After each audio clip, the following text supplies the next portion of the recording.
Welcome back, everyone, to another episode of The Damage Report. I'm John Arola. It's gonna be a big show, and joining me on this big show, Jayar Jackson. How's it going? What's going on? It's a sad day, a somber day. It's one of those days. Obviously. So look, we have a lot of things that we're gonna talk about, but we do wanna talk about 9/11, obviously. And I wanna start off informally. We have, some sad, kooky stuff a little bit later on, but just, it's been 18 years. Which means that there are people who can vote, people who are serving abroad, who hadn't even been born when it happened, obviously, as many people have acknowledged. And it's like I still remember exactly, as everyone who was old enough at the time, I remember exactly what I was doing, where I was when it happened. I had just gotten to college. I was in a quad. It was like 4 people. It was a big room with a TV. So everyone on the floor, that's where we gathered as it was going on. I remember waking up when the first plane had hit. I saw online news, it was plane crashes into the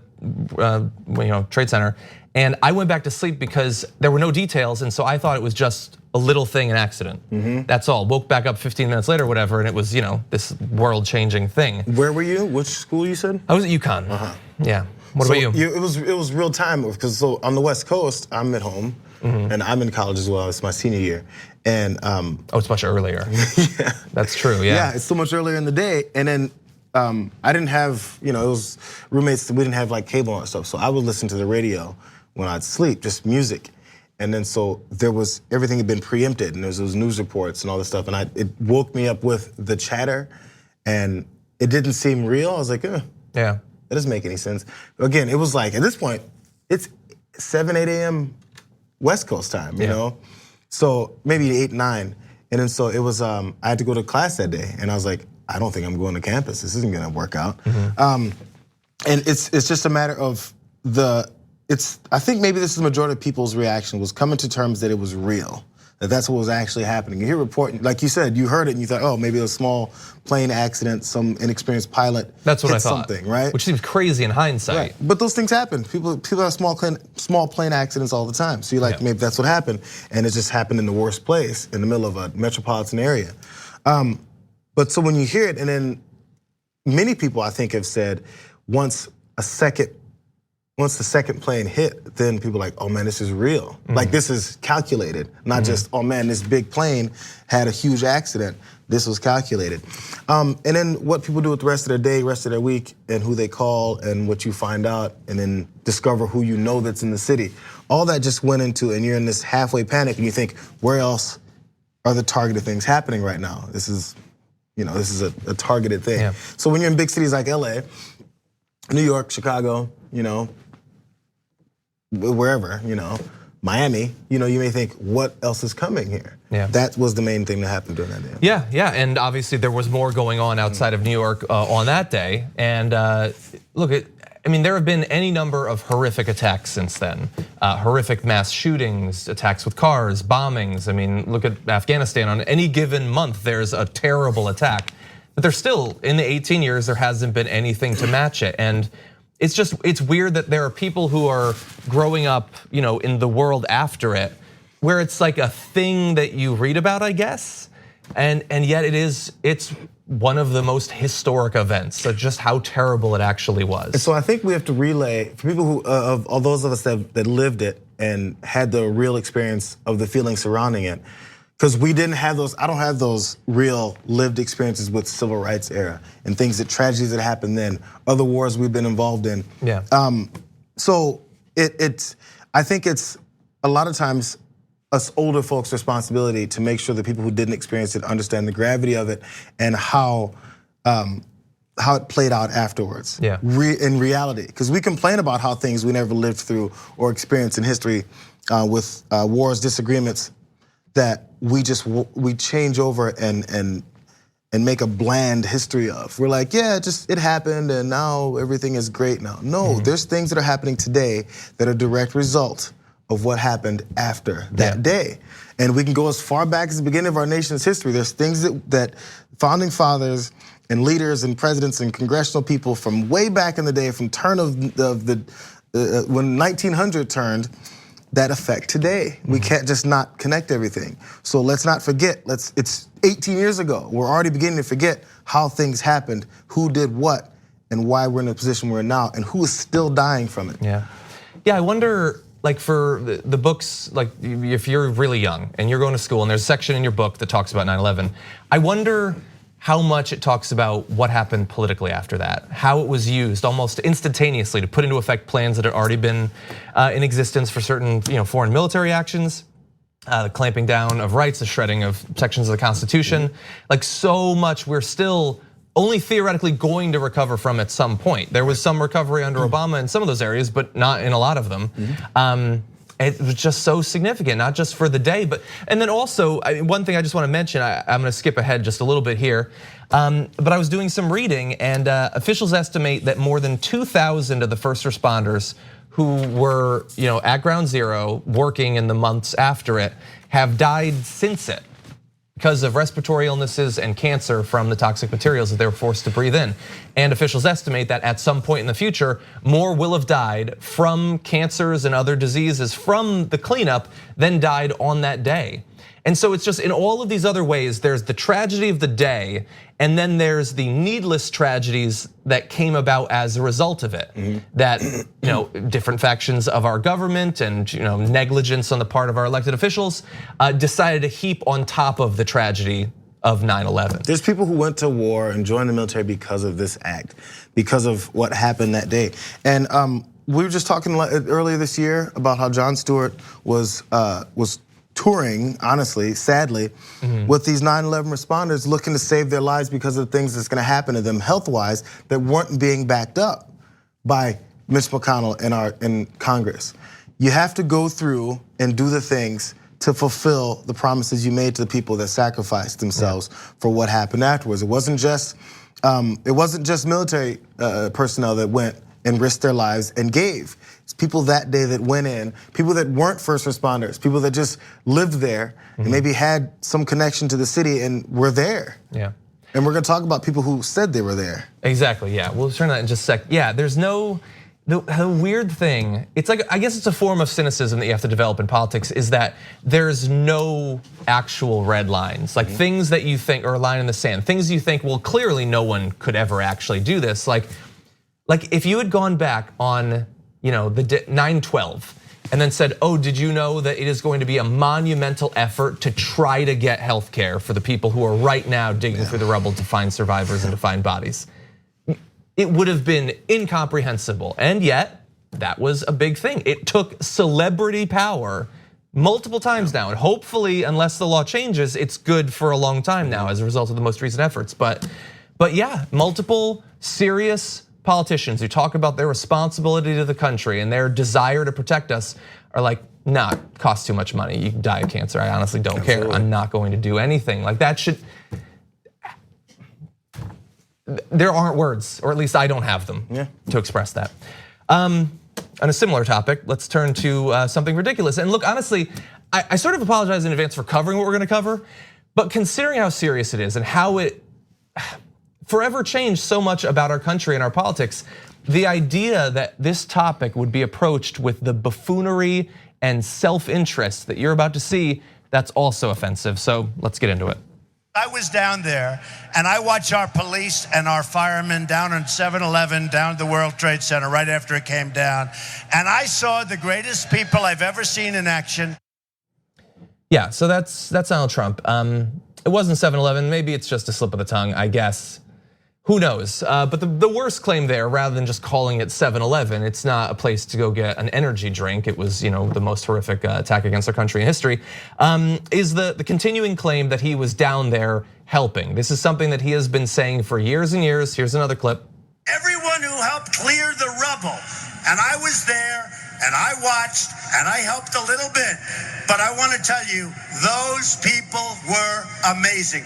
Clearing the rubble, trying to find additional lives. You didn't know what was going to come down on all of us, and they handled it.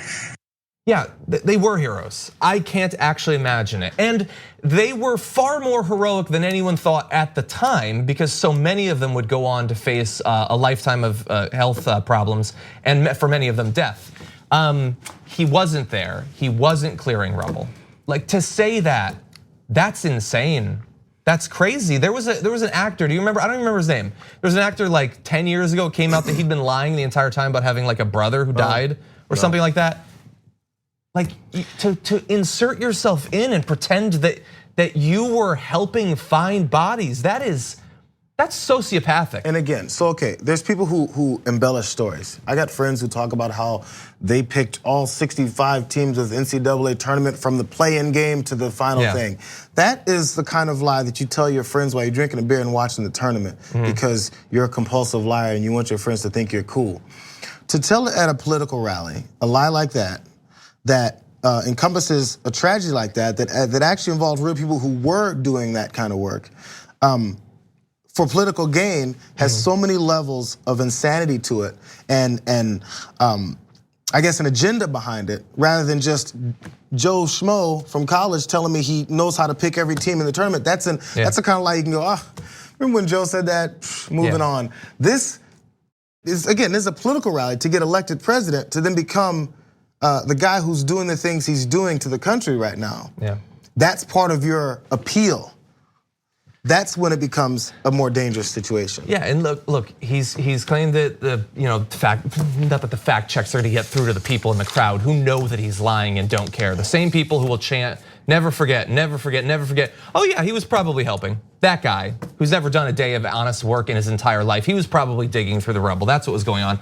But the Washington Post and the AP sought information from the Trump campaign in 2016 about how he helped. They didn't get any response. They tried to verify his claim with information from the time, couldn't find anything.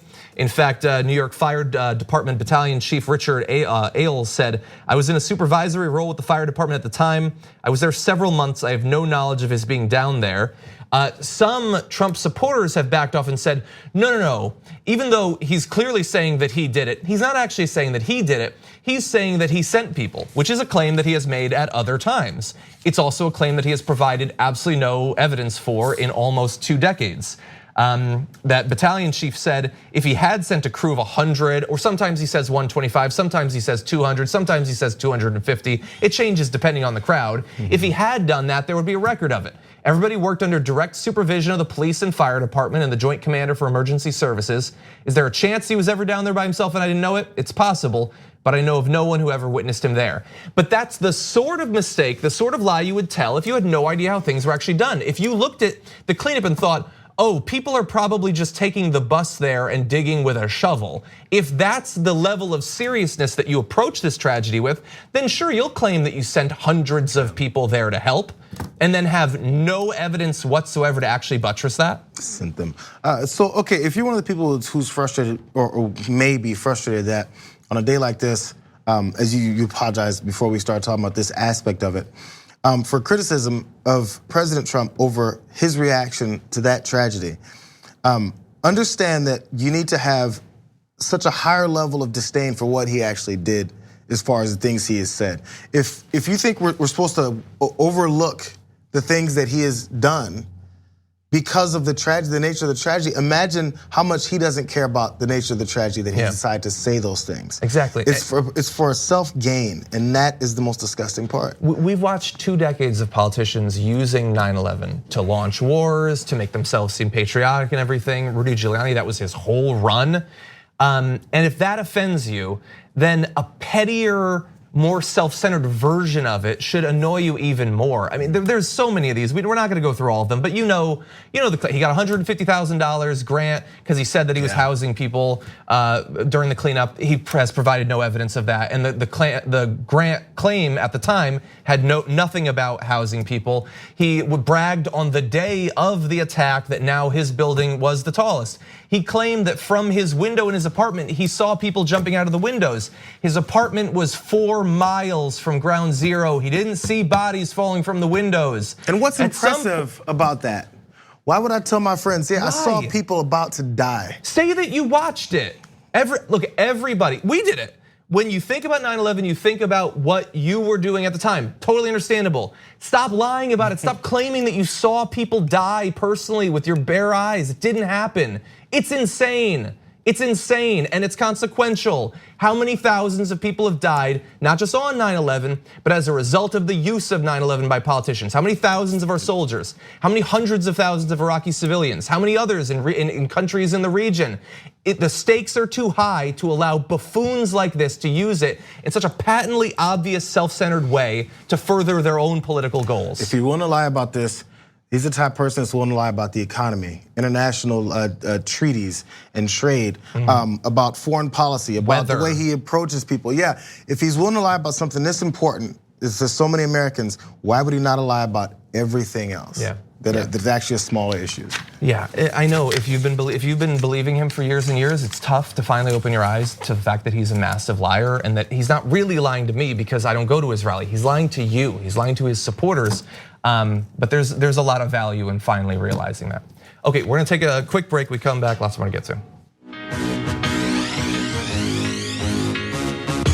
We need to talk about a relatively new show called the Republic, or UNFTR. As a Young Turks fan, you already know that the government, the media, and corporations are constantly peddling lies that serve the interests of the rich and powerful. But now there's a podcast dedicated to unraveling those lies, debunking the conventional wisdom. In each episode of the Republic, or UNFTR, the host delves into a different historical episode or topic that's generally misunderstood or purposely obfuscated by the so-called powers that be. Featuring in-depth research, razor-sharp commentary, and just the right amount of vulgarity, the UNFTR podcast takes a sledgehammer to what you thought you knew about some of the nation's most sacred historical cows. But don't just take my word for it. The New York Times described UNFTR as consistently compelling and educational, aiming to challenge conventional wisdom and upend the historical narratives that were taught in school. For as the great philosopher Yoda once put it, "You must unlearn what you have learned." And that's true whether you're in Jedi training or you're uprooting and exposing all the propaganda and disinformation you've been fed over the course of your lifetime. So search for UNFTR in your podcast app today and get ready to get informed, angered, and entertained all at the same time.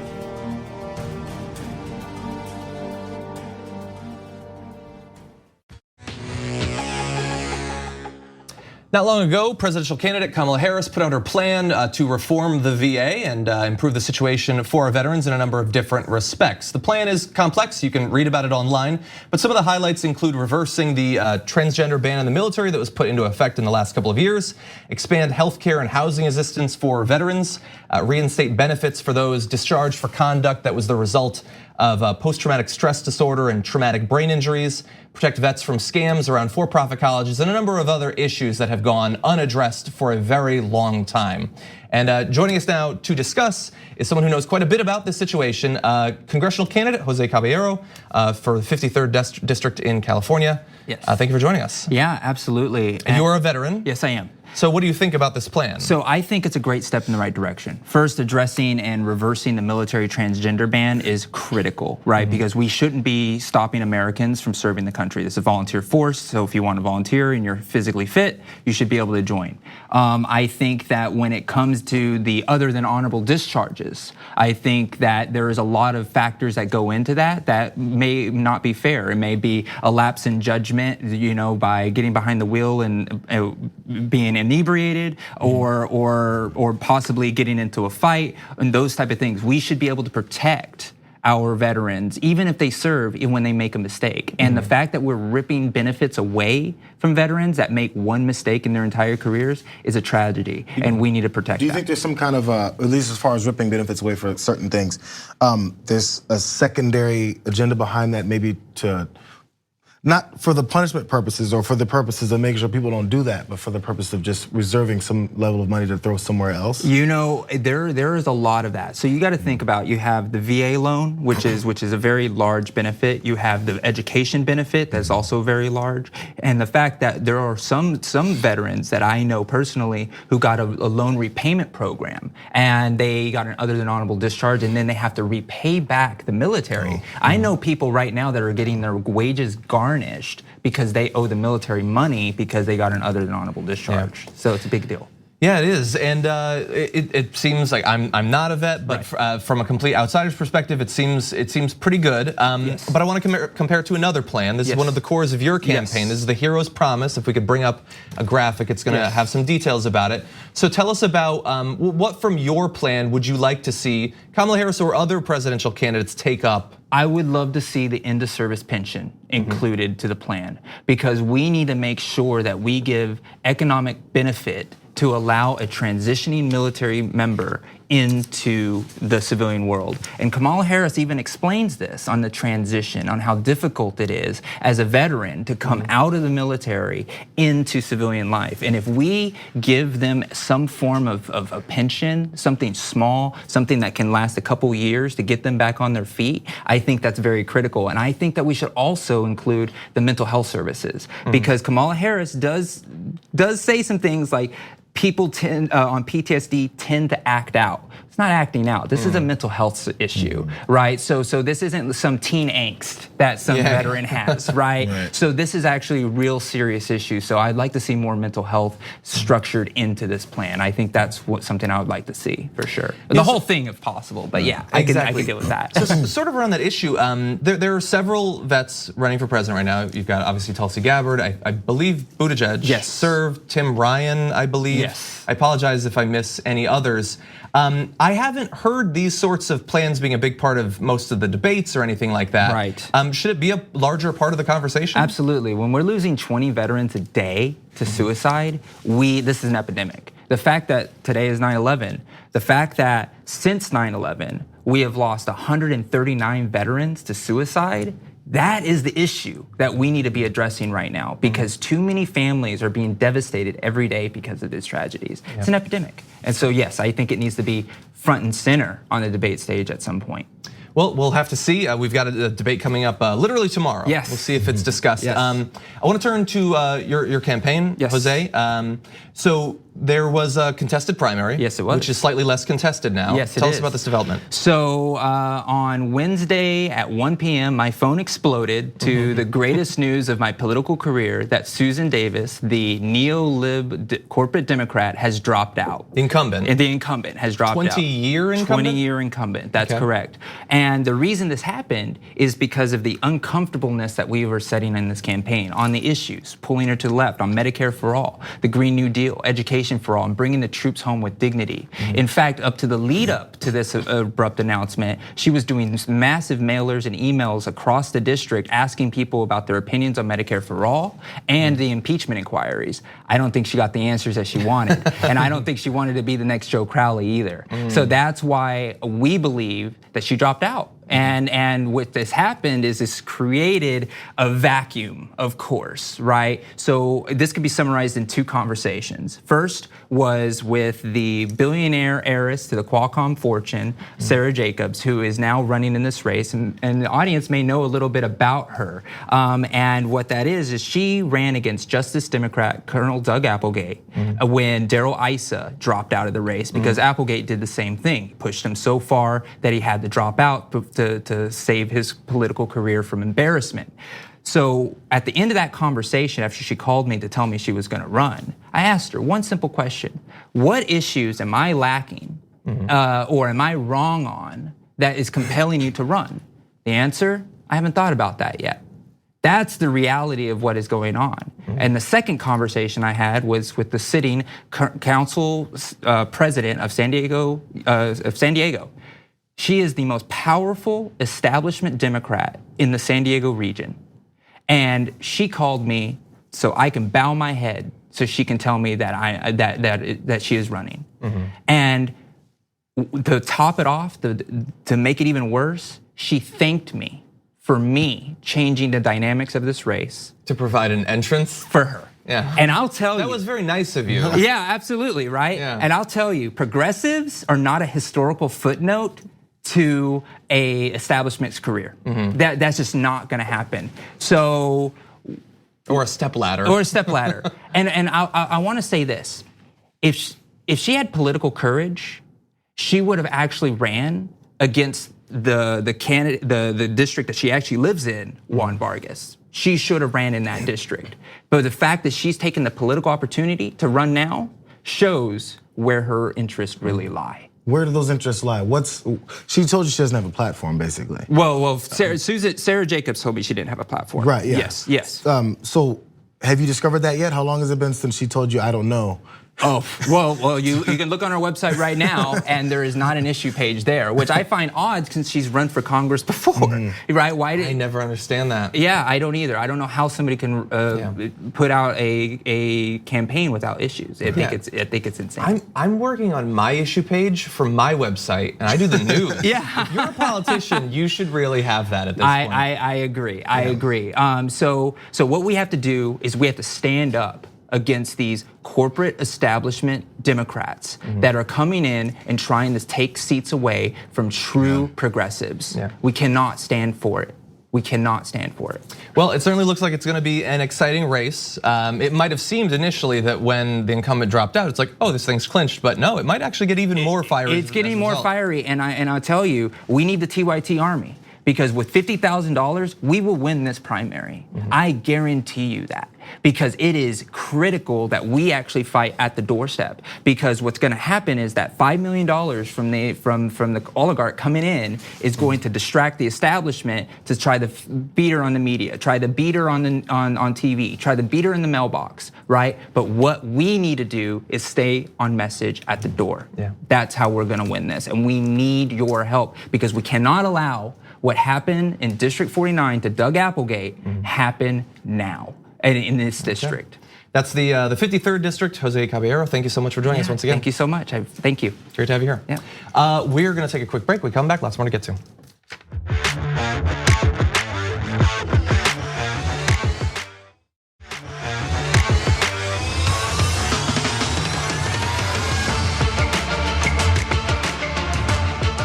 Our democracy has major issues, and there are significant problems affecting voters today. The issue is the actual problems aren't necessarily being discussed very much, not by those in power. It's BS, fake concerns that don't actually exist.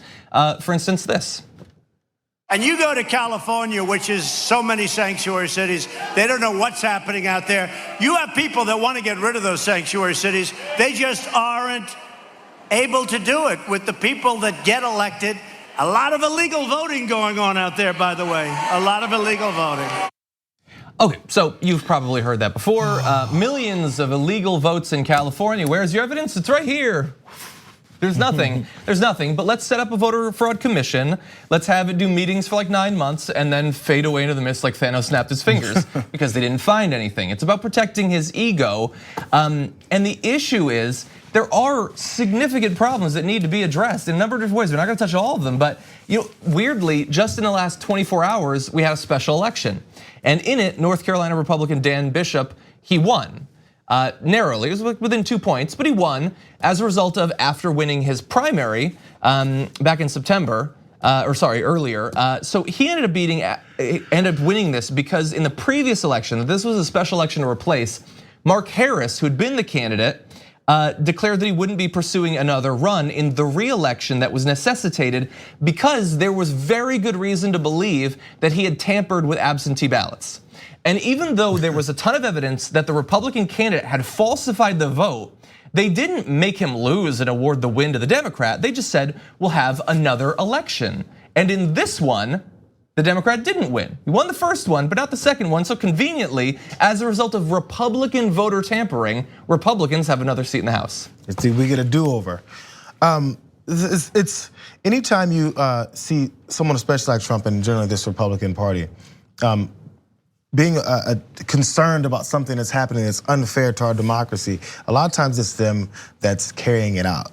So it's like, it's pointing that way because all the attention should be at the person that's pointing. So every time he says, look over there, just turn those fingers back, and that's who the guy who's implementing exactly what the problem is. Also, the specifics of what he said in that opening clip was, people are doing things down there. By the way, there's illegal voting, and they just can't do anything about it. They don't know what's happening. Simple details, just, and of course, no one can ask him this at one of his hate rallies, but which people? Why can't they do it? What kind of illegal voting? Who's carrying it out? How are they getting it done? You know all this stuff, right? How about you tell us how it's happening? Yeah, exactly. And let's talk about something else that's happening. We're gonna go over, I apologize, but this is just too important not to talk about because, look, individual claims of voter fraud that don't exist, that's an issue. But systemic voter suppression is far worse. And so Mother Jones just did a great write-up about something that's been going on for the past 5 or 6 years. Back in 2013, the Supreme Court gutted a core provision of the Voting Rights Act. The requirement for certain states with a history of voter discrimination to pre-clear changes in their election rules with the federal government. In the 5-4 decision, Shelby County versus Holder, the court ruled that the coverage formula for determining those jurisdictions subject to that pre-clearance was outdated and therefore unconstitutional. So for literally decades, states that were known to, with a racial objective, stop people from voting had to go through the federal government. And generally, we're still allowed to do whatever they wanted. But it was at least something. Then that was cleared in 2013, but it probably didn't have any effect, right? Well, no, unfortunately not. There's a new report, Democracy Diverted, Polling Place Closures and the Right to Vote. Since 2013, in those places that had previously needed pre-clearance, 1,688 polling places have been shut down. It's an analysis of hundreds and hundreds of counties over that time period. And most of the closures, according to the report, quote, occurred in states and localities with past histories of racial discrimination in voting, and that some took place amid a larger constellation of efforts to prevent voters of color from electing the candidates of their choice. Things like incredibly harsh and difficult to get voter ID, things like that. To give you a breakdown of how bad it is in certain areas, Texas shut down 750 polling places, Arizona 320, Georgia 214. That was actually a big story in the last midterms, was Georgia just right before the election shutting down tons of polling places in areas that, hey, what do you know, a lot of African American voters tend to live. It's again, you can see all the smoke, you can see the fire, but until people in power do something about it, it doesn't matter.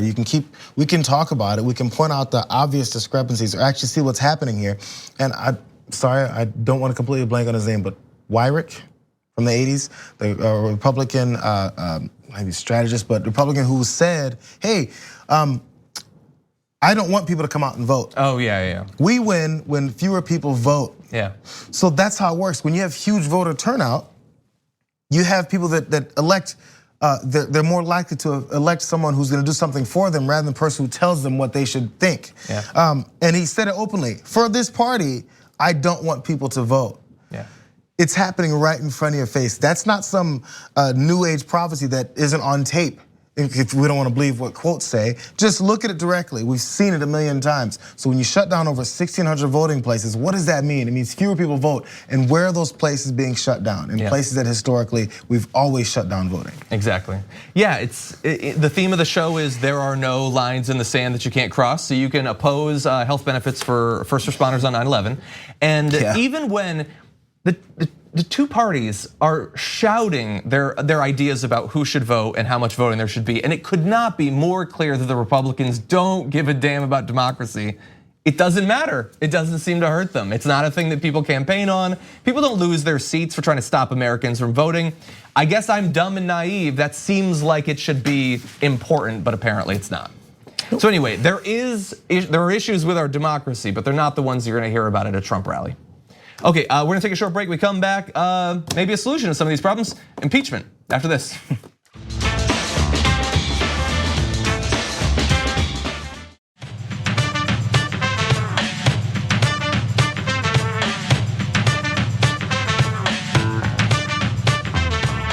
Congress is back in session after a recess that included multiple mass shootings, huge amounts of corruption by the Trump administration, disaster after disaster.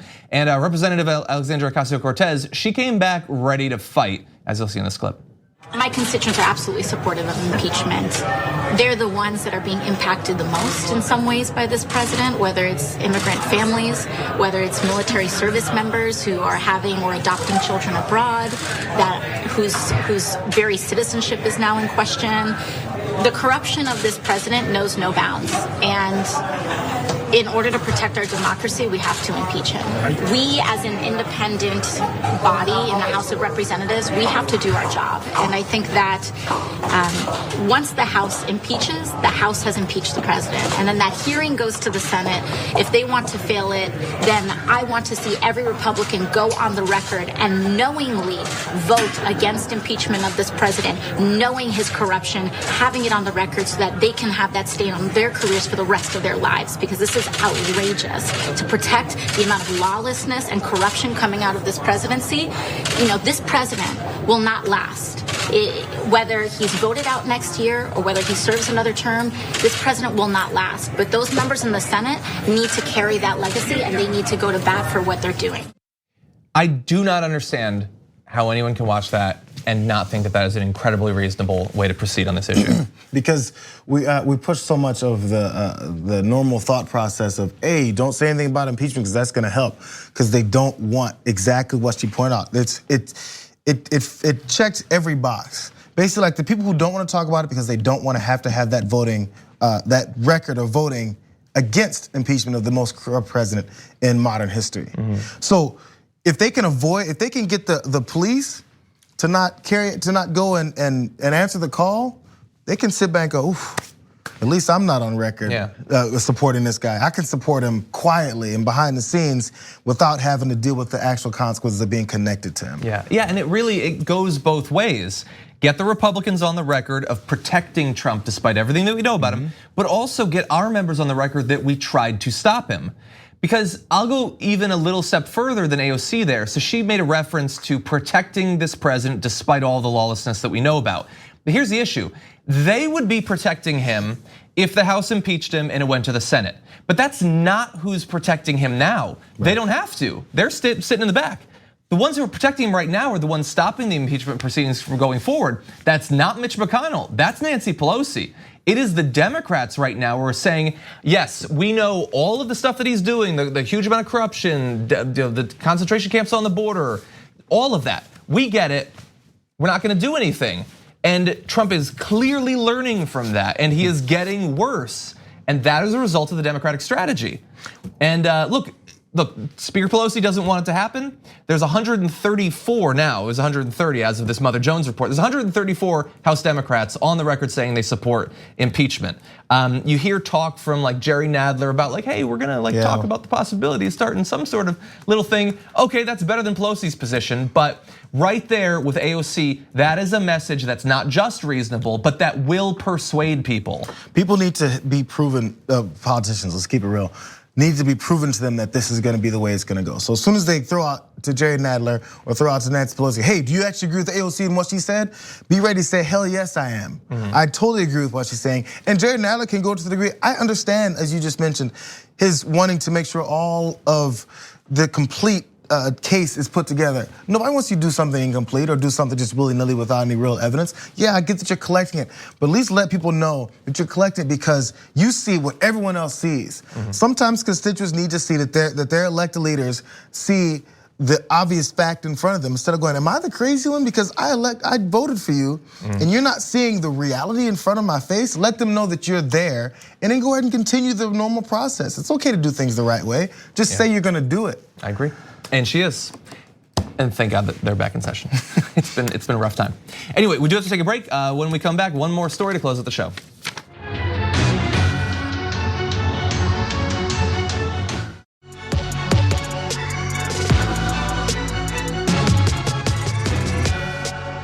Let's talk about an insane case of discrimination in high school athletics. This is about a Diamond High School swimmer who was denied a victory last Friday after she was disqualified for a, quote, uniform violation. Well, that sounds serious. What was wrong with her uniform? Well, Annette Rode, who was working as an official at the dual meet back on Friday, said she froze in disbelief when she saw the disqualification decision by the meet referee, who has not been officially identified. Rode said, I told her, I need to know how you're defining this because this is going to blow up. She said the official replied that the bottom of the girl's suit was so far up I could see butt cheek touching butt cheek.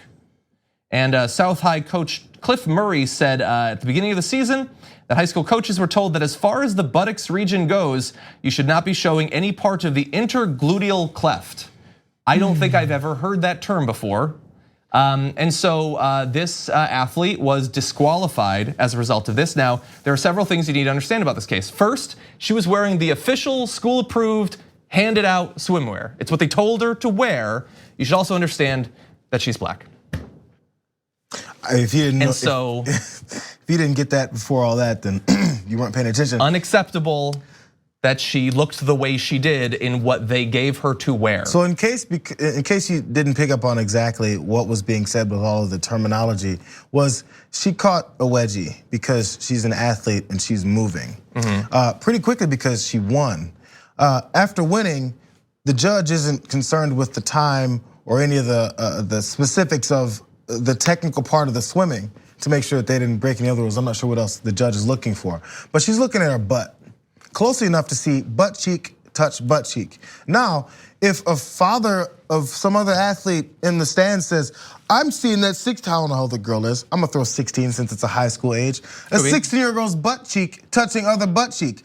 I would run him out of the school and be like, I need you to stop looking at these girls so closely. What's wrong with you?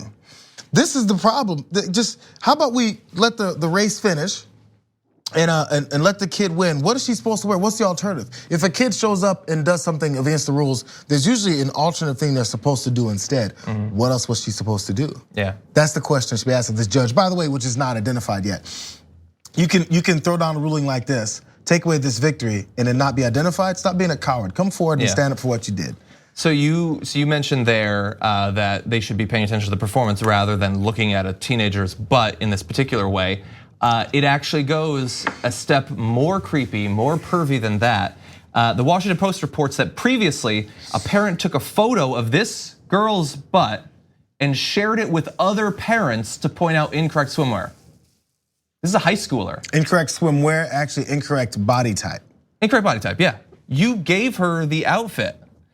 The idea, let's say you found out that I went to a swim meet and I took a photo of one of the high school athletes' rear ends and started showing it to people. That's all you'd need to know about me, right? But then you find out the reason they're doing it is maybe even worse than just being a perv. It's a racial assault against someone whose body type combined with clothing is unacceptable. You know, people were also upset at Serena Williams because she's too much of an athletic beast that destroys other athletes because, she had her tire problems. She had problems with the things that she was wearing. People didn't like what she was wearing because they're too busy watching that and not watching how she's destroying people on the court. Pay attention to, or you know what, if you don't like losing, do better. Yeah. So hit the gym. I think I remember, wasn't there recently a case of that? She was wearing like a black bodysuit or something like that. It was like a cat. It was like a cat suit or something. Yeah, and then it was like Nike made fully covering, but it wasn't acceptable. Because this is one of those things where I talk about since the beginning of not time, but beginning of our history, the way that we objectify, hate, and shame black bodies, because that's what we've minimized folks to. It's a student athlete, she's in high school, she goes to class every day. But what you're taking pictures of is her butt. Yeah. Are you taking pictures of her when she's in class too? Because she's studying and doing that work there too. We're worried about and putting on the line black bodies. The parents of this student, man, whoever's sending this around and whoever accepted this picture that some parent took to shame her, or maybe when they lust over her, we're gonna have to, they need to be expelled from the school. Yeah, you can't take pictures of high schoolers' butts, let alone obviously all the racial components. And by the way, I don't know the political leanings of literally anyone involved in this. Doesn't matter. But here, she's showing too much. I don't know, but I will say there are people, conservative people, that get like worked up into a frothing rage because some Muslim women want to swim in full body covering. So that's not acceptable. You show too much, it's not acceptable. You cover too much, it's not acceptable.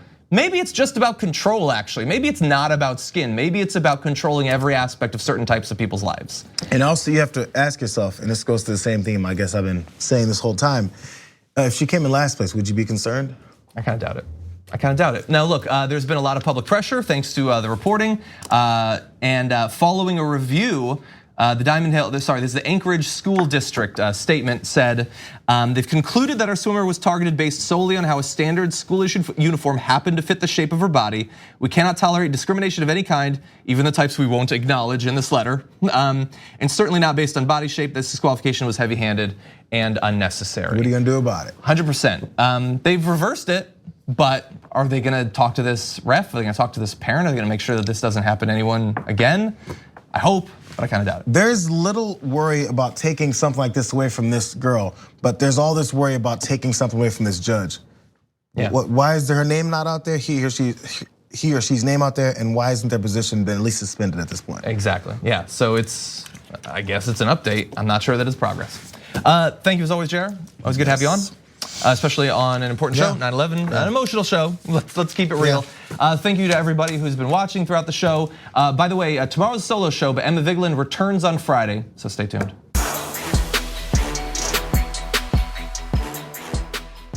Thanks for listening to the full episode of The Damage Report. Support our work, listen ad-free, access members-only bonus content, and more by subscribing to Apple Podcasts at apple.co/TYT. I'm your host, John Adarola. I'll see you soon.